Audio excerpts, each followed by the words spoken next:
श्रद्धांजलि कार्यक्रम में आजमगढ़ के अतरौलिया में पहुंचे पूर्व मुख्यमंत्री अखिलेश यादव। 2022 में उत्तर प्रदेश में 400 सीट जीतने का दावा। बता दें कि उत्तर प्रदेश के पूर्व मुख्यमंत्री अखिलेश यादव श्रद्धांजलि सभा में आजमगढ़ अतरौलिया के सेनपुर पहुंचे, जहां पर उन्होंने पूर्व कैबिनेट मंत्री सपा महासचिव बलराम यादव के पुत्रवधू को श्रद्धांजलि दी। समाजवादी पार्टी की सरकार में मंत्री रहे बलराम यादव की बड़ी बहू सुमन का आकस्मिक निधन हो गया था, जिन्हें श्रद्धांजलि देने उनके आवास पर पूर्व मुख्यमंत्री अखिलेश यादव पहुंचे। पूर्व मुख्यमंत्री अखिलेश यादव ने पत्रकारों से बातचीत करते हुए कहा कि आगामी विधानसभा चुनाव में समाजवादी पार्टी छोटे दलों के साथ गठबंधन करके 400 सीटें जीतने जा रही है और उत्तर प्रदेश में समाजवादी पार्टी की पूर्ण बहुमत की सरकार बनने जा रही है। उत्तर प्रदेश में कानून व्यवस्था सबसे खराब हो चुकी है। यहाँ की महिलाएं सुरक्षित नहीं है, चीरहरण किया जा रहा है, सड़कें गड्ढा युक्त हो गई हैं, पूर्वांचल एक्सप्रेसवे पर कहीं भी शुद्ध पेयजल, शौचालय आदि की व्यवस्था नहीं है। तो वहीं गुणवत्ता में भी काफी कमी पाई गई है। योगी सरकार पर जमकर हमला बोलते हुए अखिलेश यादव ने कहा कि इसका 2022 में जनता जवाब देगी। बता दें कि सपा प्रमुख के आगमन की पूर्व सूचना नहीं थी। अचानक उनके आगमन की खबर आई तो बड़ी संख्या में समाजवादी पार्टी के कार्यकर्ता अतरौलिया पहुंच गए। पूर्व सीएम अखिलेश यादव लखनऊ से पूर्वांचल एक्सप्रेसवे मार्ग से होते हुए पूर्व मंत्री बलराम यादव के अतरौलिया के सेनपुर स्थित आवास पर पहुंचे। रास्ते में जगह जगह सपा कार्यकर्ताओं ने उनका स्वागत किया। अखिलेश यादव ने मंत्री बलराम यादव की पुत्रवधू के निधन पर शोक व्यक्त करते हुए परिवार को ढांढस बंधाया। इसके बाद वह कार्यकर्ताओं से मिले। अखिलेश यादव ने इस दौरान मीडिया से भी बात की। उन्होंने भाजपा सरकार पर जमकर निशाना साधा। उन्होंने कहा कि जिस पूर्वांचल एक्सप्रेसवे को 18 महीने में बनकर तैयार हो जाना चाहिए था, वह 4.5 साल में भी पूरा नहीं हो सका। भाजपा पर हमला बोलते हुए उन्होंने कहा कि योगी सरकार बस शिलान्यास पर शिलान्यास कर रही है। उन्होंने कहा कि आम जनता इस सरकार से त्रस्त है। प्रदेश की जनता द्वारा 2022 में भाजपा को जवाब मिलेगा। सरकार के प्रति जनता का आक्रोश। अखिलेश यादव ने कहा कि प्रतापगढ़ में सांसद संगम लाल गुप्ता पर जो हमला हुआ है वह हमला नहीं, जनता का सरकार के प्रति आक्रोश है। सरकार के प्रति जनता का आक्रोश बढ़ता ही जा रहा है। समय आने पर इसका जवाब जनता जरूर देगी। जहाँ तक रही हरबंसपुर में पुलिया ढहने की बात, तो वह डीएम की सड़क है, वह सही करा लेंगे। आज सुनाते हैं मीडिया से बातचीत करते हुए उन्होंने क्या कुछ कहा। तेज न्यूज के लिए उत्तर प्रदेश के आजमगढ़ से विनोद राजभर की रिपोर्ट। बहुत अफसोस कि बाबूजी के परिवार में एक ऐसा हादसा हुआ। परिवार और उनके लोग कोशिश करके भी जो इलाज हो सकता था वो इलाज भी नहीं करा पाए। आज क्योंकि पूरा परिवार एक है, 13वीं है, इसलिए हमें भी आने का मौका मिला। परिवार के सब सदस्यों से मिला हूँ मैं। इस दुख की घड़ी में, इस बड़े दुख को सहने की शक्ति मिले और बच्चों से, परिवार के और सदस्यों से मिला हूँ। हमें उम्मीद है कि ये जो दुख आया इतना बड़ा, प्रभु से यही प्रार्थना है कि इस दुख को सहने की शक्ति मिले।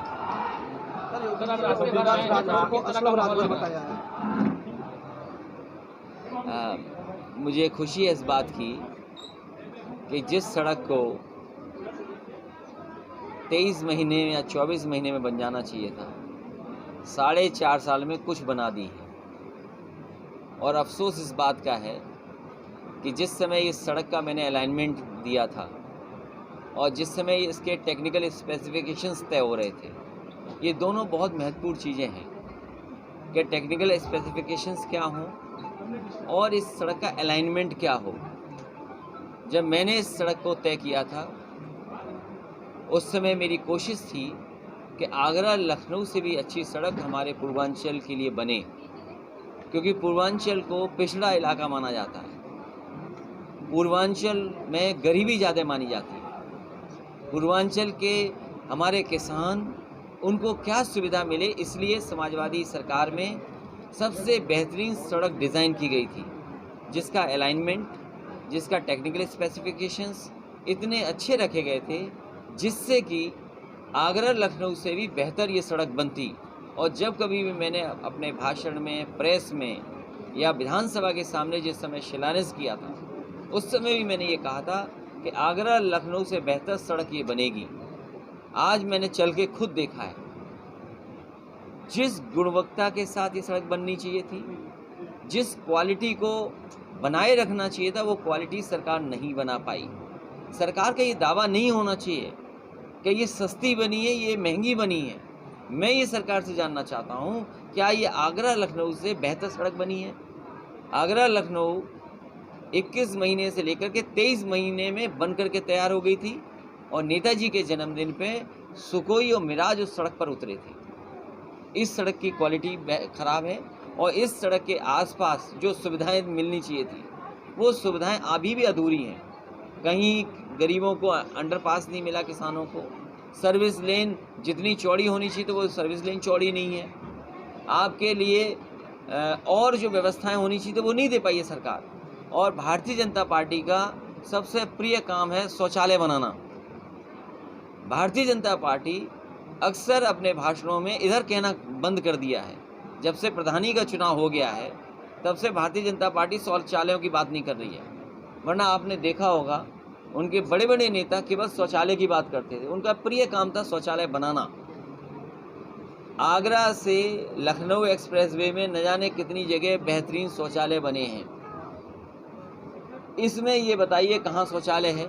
हम ही चल कर के आए तो हम कहाँ जाते? शौचालय नहीं है, लाइट नहीं है, कुछ नहीं है, आधी अधूरी बना दी और वो भी गुणवत्ता खराब, और कहते हैं हमने सस्ती बना दी। सस्ती बनानी थी कि आपको पूर्वांचल के लिए सबसे बेहतरीन सड़क बनानी थी। ये समाजवादी पूर्वांचल एक्सप्रेसवे था, केवल नाम बदल दिया। आने वाले समय में सरकार बनेगी, पूर्वांचल के लोगों को मैं भरोसा दिलाता हूँ बेहतर सड़क होगी और इसका पुनः नाम समाजवादी पूर्वांचल एक्सप्रेसवे होगा। और इसके किनारे जो किसानों को सुविधाएं देनी थी, मंडी बननी थी, ये तो मंडी ख़त्म कर रहे हैं। किसान कहाँ जाएगा अपनी फसल लेकर के? मान लो खेतों में धान खड़ा है, अगर धान की उसको MSP चाहिए, कीमत मिलनी चाहिए, तो वो आखिरकार कीमत कहाँ लेने जाए?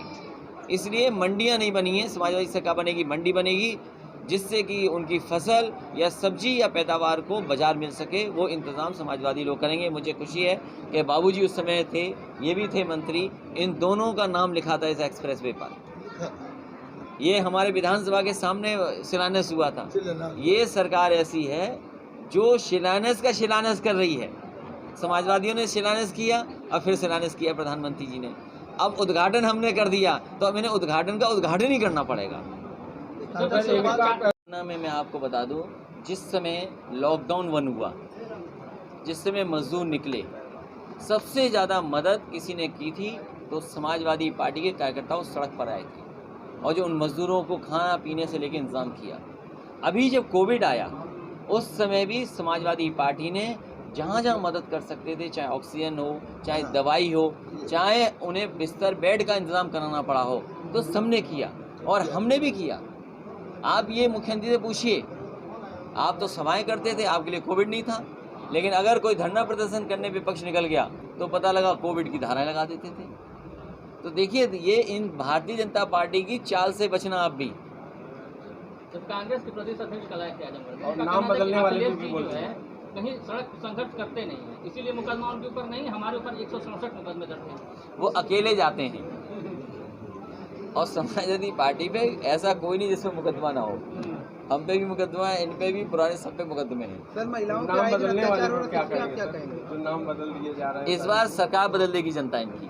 तो आप क्या करेंगे? इस बार उत्तर प्रदेश की जनता, खासकर किसान, गरीब, नौजवान, व्यापारी, हर वर्ग के लोग इनकी सरकार को बदलना देंगे। सर, महिलाओं के साथ आए दिन अत्याचार, मुद्दा क्या होगा? 2022 में समाजवादी पार्टी का मुख्य मुद्दा क्या होगा? समाजवादी पार्टी की कोशिश होगी कि अपना घोषणा पत्र पूरा लागू कर दें, चाहे शिक्षकों के लिए, नौजवानों के लिए, किसानों के लिए। और जिस तरीके से महंगाई बढ़ रही है, चाहे वो बिजली की हो और महंगाई बढ़ी, उसको कैसे नियंत्रण करें या महंगाई न बढ़े, ये तमाम चीज़ें मैनिफेस्टो में आएंगी। अभी हम बता देंगे तो जैसे हमारे काम चोरी कर रहे हैं बीजेपी वाले, ये इन कामों को भी चोरी कर लेंगे। शिक्षा मित्र और आशा बहुओं का लगभग 6 महीने से वेतन नहीं आया है, वो सड़कों पर प्रदर्शन करने को मजबूर हैं। केवल शिक्षा मित्र ही नहीं, बल्कि जितनी भी नौकरी रोजगार थे सब उलझा दिए। बहुत से लोगों को मानदेय नहीं मिल रहा है, बहुत से लोगों को पैसा नहीं मिल पा रहा, उनका वेतन नहीं मिल पा रहा है। सर, महिलाओं के साथ आए दिन अत्याचार और उत्तर प्रदेश नंबर 1 है महिलाओं के ऊपर अत्याचार अन्याय होने में। NCRB की रिपोर्ट ये कहती है कि सबसे ज़्यादा उत्पीड़न महिलाओं और बच्चियों पे अगर कहीं हो रहे हैं, घटनाएं कहीं हो रही तो उत्तर प्रदेश में हो रही हैं। विपक्ष का आरोप रहता है कि आजमगढ़ में सत्ता पक्ष हमेशा सौतेला व्यवहार है, इसमें सर क्या? ये सच्चाई है। और अगर सौतेला व्यवहार न हुआ होता तो 2.5 साल में ये पूर्वांचल समाजवादी पूर्वांचल एक्सप्रेस वे बन गया होता, मंडियां बन गई होती, मेडिकल कॉलेज में और सुविधा मिल जाती, एम्बुलेंस बढ़ गई होती, और जो काम आधे अधूरे पड़े थे सरकार के उनको पूरा कर देते। भारतीय जनता पार्टी ये बताए कोई बड़ा काम किया हो तो बता दे। बोरी में से खाद निकाल ली और 500 रुपये सम्मान दे दिया, डीजल पेट्रोल महंगा कर दिया, 500 रुपये सम्मान कर दिया। इसलिए किसान इस बार हिसाब किताब लगा करके बैठेगा कि जब हिसाब किताब अपनी खाद का, अपनी डीएपी का लगाएगा और डीजल का हिसाब लगाएगा और बिजली के बिल का हिसाब लगाएगा, तब इनको जवाब मिलेगा। आज सड़कें जो गड्ढा मुक्त वाली बात हो रही थी, आज तो कल डीएम साहब के घर के बगल में ही सड़कें फंस गई, पुल टूट गए। अब हो सकता है डीएम साहब ठीक कर दें अपनी सड़क। सर किसान सम्मेलन कर रहे हैं आज योगी जी लखनऊ में, और बड़ा सम्मेलन है, किस तरह से? किसान को कोई सुविधा भारतीय जनता पार्टी नहीं दे सकती। भारतीय जनता पार्टी बड़े उद्योगपतियों के इशारे पर कानून बनाती है। जिस सरकार ने मंडियां बंद कर दी हों, जिस सरकार ने झूठी खरीद की हो, जिस सरकार ने गन्ने का पेमेंट अभी नहीं कर पाए हो, तो वो सुचिंता कैसे हो सकते हैं किसानों के? ये तो कहना सबसे पहले गन्ना का बकाया हमने भुगतान किया। ना, ये भुगतान बताते हैं, बकाया नहीं बताते हैं। आज भी उत्तर प्रदेश के किसानों का 12,000 करोड़ से ज़्यादा बकाया है। और डीजल अगर महंगा हुआ तो किसका नुकसान हुआ?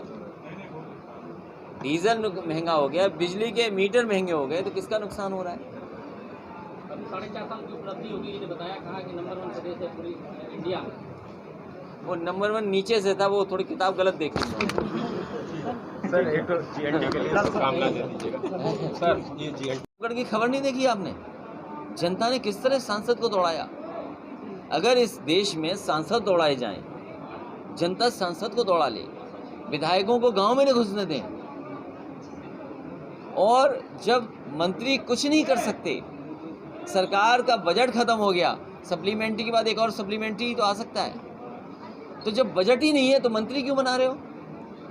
जिस सरकार के पास, जिन मंत्रियों के पास बजट ही नहीं पहुंचेगा, तो किस लिए मंत्री बना रहे हैं? केवल ये देख करके इस जाति के ये मंत्री हैं, इस जाति के ये मंत्री हैं, इस जाति के मंत्री बन गए। जाति के मंत्री बन जाने से लाभ नहीं होना है। जब तक जो उनकी मूल समस्याएं हैं, पिछड़े वर्ग के लोग चाहते हैं कि उनकी जाति जनगणना हो। क्या ये मंत्री बन जाने से जाति जनगणना हो जाएगी? बड़ी बड़ी प्राइवेट कंपनियां, जो बड़ी बड़ी सरकारी कंपनियां थी वो प्राइवेट हुई जा रही हैं। क्या प्राइवेट कंपनियों में आरक्षण होगा? तो जनगणना ये कर नहीं सकते, आरक्षण दे नहीं रहे, नौकरियां है नहीं, रोजगार है नहीं, बड़े काम कर नहीं रहे, चीज़ें बेच रहे हैं, तो इससे क्या उम्मीद करोगे? और कहते दमदार सरकार है, दमदार सरकार है। हम इनसे जानना चाहते हैं, जो दुमदार हैं, जो खेत खाए जा रहे हैं, खेत बर्बाद कर दे रहे हैं, उन दुमदारों को कब हटाओगे? अरे दमदार लोग, दुमदार को तो हटाओ। सर बार बार आप कहते हैं छोटे दलों से गठबंधन किया जाएगा, शिवपाल जी रहेंगे नहीं रहेंगे गठबंधन में, कब तक देखिए, क्या ऐलान हो जाएगा? जितने भी क्षेत्रीय दल, जितने भी छोटे दल प्रदेश के हैं, उन सबको साथ लाने का काम समाजवादी पार्टी कर रही है। उसमें जिनका आपने नाम लिया है, उनका भी दल है, उसे भी साथ समाजवादी पार्टी लाएगी और पूरा सम्मान उनको दिया जाएगा। सर भाई के शामिल हुए तो उसको लेकर बड़ा सवाल उठ रही है बीजेपी। नहीं, उसमें बीजेपी को सवाल इसलिए नहीं पूछना चाहिए। बीजेपी के जो मुख्यमंत्री जी थे, मुख्यमंत्री जी पे कितनी धाराएं थी? मुख्यमंत्री जी पर कितनी धाराएं थी? सब मुकदमे वापस ले लिए। डिप्टी सीएम पे कितनी धाराएं थी? और इन बातों को करने से पहले भारतीय जनता पार्टी को टॉप 10 माफियाओं की सूची जारी करनी चाहिए। टॉप 10 अपराधी कौन है और किस दल में है? और आप अभी जिला पंचायत का, मैं खुशी, आजमगढ़ के लोग तो बचा ले गए, जिला पंचायत का चुनाव बचा ले गए। आजमगढ़ के लोगों को बधाई, शुभकामनाएं, नेताओं को भी, कि जो बचा ले गए, और ब्लॉक भी बचा ले गए। नहीं तो बताओ, चीरहरण हो रहा था। महिलाएं अगर जा रही थी पर्चा खरीदने या जमा करने, किस तरीके से उनके कपड़े छीन लिए गए, किस तरीके से कपड़े फाड़े गए। ये भारतीय जनता पार्टी जो ईमानदार बनती है, कितना पैसा चलाया, सबसे ज़्यादा बेईमानी और सबसे ज़्यादा पैसा चलाने का काम भारतीय जनता पार्टी ने किया। और अभी आपने सुना होगा अमेरिका के राष्ट्रपति और वहाँ के वाइस प्रेसिडेंट इस देश के राष्ट्रपिता महात्मा गांधी के कुछ सिद्धांतों को याद दिलाया। यूएन की जो स्पीचेस थी वो भी आपने सुनी होगी। वाइब्रेंट डेमोक्रेसी, जीवंत हमारा डेमोक्रेसी हो, लोकतंत्र हो, जिंदा लोकतंत्र हो। अरे पत्रकार साथियों, आप जानते होगे सच लिख दिया अगर आपने तो जेल जा सकते हो, धाराएं लिखी जा सकती हैं। आजमगढ़ में भी हुआ है और जिलों में भी हुआ है। तो अगर कोई हमारा पत्रकार साथी ये समझ ले कि जिंदा लोकतंत्र है और ईमानदारी से सच लिख दे तो जेल चले जाओगे। तो जो अमेरिका में कहा जा रहा है कि हमारा लोकतंत्र जिंदा लोकतंत्र है, तो कम से कम सरकार ये दिखाए कि लोकतंत्र जिंदा है। सपा में शामिल हो रहे हैं तो क्या उनको भी सपा में लिया जाएगा? किसको? मुख्तार अंसारी।